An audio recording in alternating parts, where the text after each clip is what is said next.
haven't kissed or on a date in 10 years. Let me explain. So the other night I went on a date and I was sharing with you guys about that date and how I could tell that the guy wanted to kiss me at the end of the day. And I was like, you know, I wasn't awkward, but I wasn't gonna kiss him.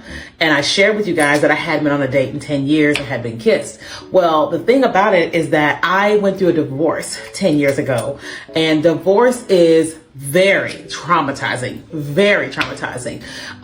But so I knew that I needed to focus on healing, right? So I decided to go through different types of therapy, like EMDR, all these types of things, to really work on myself, not just from the previous marriage, but I said, let's go back to my childhood, because there's a reason why I chose my ex-spouse, and let's deal with that.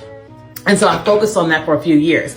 Now, I was open to meeting men, but no one had approached me, which was fine. And then I moved to like a rural area in California where there just weren't any black people, really. And so men weren't dating black girls. It was a whole thing. And so no one has approached me to date in the last 10 years. But I technically am okay with that, because I'm like, I really wanted to be my best version of myself as best as I could before I started going on dates again. Because sometimes, you know, when you've gone through, you know, betrayal and all that type of stuff, you hold it against the person that you are seeing. And I was like, I don't want to show up that way. I don't want to treat a man like that. So I'm like, let me deal with myself.